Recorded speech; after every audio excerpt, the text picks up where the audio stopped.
सिर्फ 2 साल पहले एक पार्टी बनती है और आज वही पार्टी 108 सीटों के साथ सबसे बड़ी ताकत बनकर उभरती है। पूरा राज्य जश्न मना रहा है क्योंकि उनके थालापति अब सीएम की कुर्सी की तरफ अपना कदम बढ़ा रहे हैं। लेकिन ये इतना आसान नहीं था, एक एक्टर से एक पॉलिटिशियन तक का ये सफर।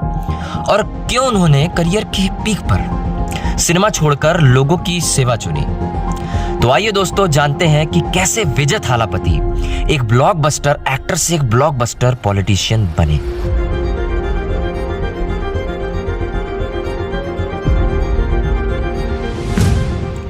हाल ही में विजय थालापति की एक आखिरी फिल्म आनी थी जिसका नाम था जननायगन, जो कि 9 जनवरी को रिलीज होनी थी। लेकिन अफसोस 9 जनवरी को यह फिल्म रिलीज नहीं हो पाती है। सेंसर बोर्ड इसे पास करने से इनकार कर देता है। मामला इतना संगीन हो जाता है कि फिल्म के मेकर्स केवीएन प्रोडक्शन को सीधा कोर्ट का दरवाजा खटखटाना पड़ता है। अब फिल्म से जुड़े हर एक रिकॉर्ड्स को कोर्ट में लाया गया। अब कोर्ट में केवीएन प्रोडक्शन वालों का कहना था कि सेंसर बोर्ड ने कुछ मॉडिफिकेशंस मतलब कुछ बदलाव करने को कहा था, जो कि प्रोड्यूसर्स ने बदलाव करके रीसबमिट कर दिया था। लेकिन रीसबमिशन के बाद भी 10 दिनों तक सेंसर बोर्ड ने कोई जवाब नहीं दिया और इस मामले को अटका दिया। और सेंसर बोर्ड वालों का कहना है कि बोर्ड ने जो किया सही किया। सिनेमैटोग्राफ रूल 2024 के मुताबिक सेंसर बोर्ड के चेयरमैन के पास पूरी पावर है कि वो किसी भी फिल्म को रिवाइजिंग कम्युनिटी के पास भेज सकता है।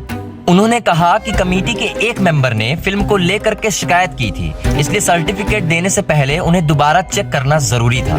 और शिकायत ये थी कि फिल्म से सेंटीमेंट्स हर्ट हो रहे हैं। 9 जनवरी को जज ने कहा जब प्रोड्यूसर्स ने सारी मॉडिफिकेशंस कर ली है तो अब सर्टिफिकेट रोकने का क्या मतलब। उन्होंने US 16+ सर्टिफिकेट देने का ऑर्डर दिया, लेकिन खुशी सिर्फ कुछ घंटों की थी।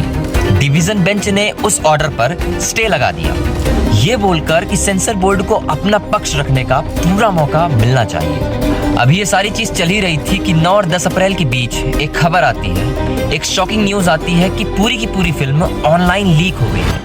और लीक हो जाने के कारण फिल्म प्रोड्यूसर्स को भारी नुकसान झेलना पड़ता है। इसके बाद पुलिस एक्शन में आती है और 15 अप्रैल को इस सिलसिले में 3 लोगों को गिरफ्तार करती है। लेकिन नुकसान तो हो चुका था। एक तरफ फिल्म सेंसर बोर्ड में फंसी हुई थी और दूसरी तरफ फिल्म का लीक हो जाना, मानो मुश्किलें खत्म ही नहीं हो रही है। अब सवाल यहाँ ये आता है कि ये सारी चीजें आखिर क्यों हो रही थी। पहले फिल्म का सेंसर बोर्ड में अटकना और फिर उसका ऑनलाइन लीक हो जाना, ये सब दिखाता है कि इसके पीछे कोई ना कोई वजह जरूर होगी। जी हाँ, दी ऑपोजिशन पार्टी। 2 फरवरी 2024 ये वो तारीख थी जब विजय थालापति ने अपना कदम पॉलिटिक्स में रखा और अपनी पार्टी टीवी के तमिलंगा वेत्री कड़गम का ऐलान किया। इस ऐलान ने बाकी सारी पॉलिटिकल पार्टी की नींद उड़ा दी थी।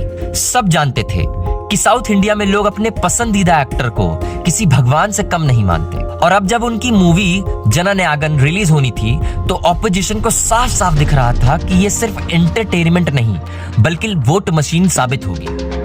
फैन का वही जुनून वोटिंग बूथ पर भी दिखने वाला था और इसी डर की वजह से ये सारा गेम रचा गया। लेकिन इतनी साजिशों के बाद भी कोई फर्क नहीं पड़ता।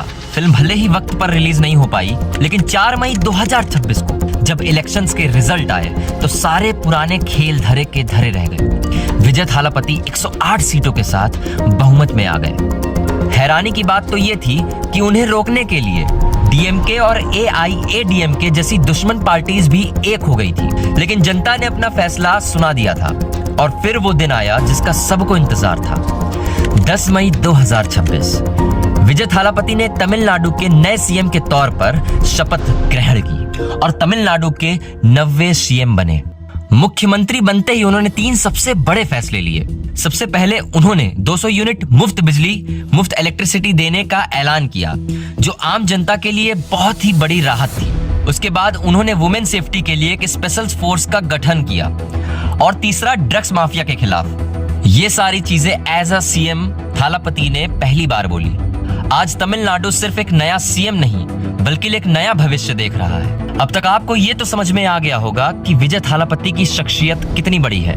200 यूनिट मुफ्त बिजली, महिलाओं की सुरक्षा और ड्रग फ्री स्टेट, ये तो सिर्फ एक शुरुआती झलक है। आगे का सफर मुश्किल है, लेकिन तमिलनाडु की जनता ने अपना फैसला सुना दिया है। अब देखना ये होगा कि क्या तमिलनाडु की तस्वीर पूरी तरह से बदल पाएंगे। आपका इस बारे में क्या कहना है, कमेंट में जरूर बताइएगा। तो मिलते हैं किसी नेक्स्ट वीडियो में किसी नए टॉपिक के साथ। तब तक के लिए जय हिंद, जय भारत।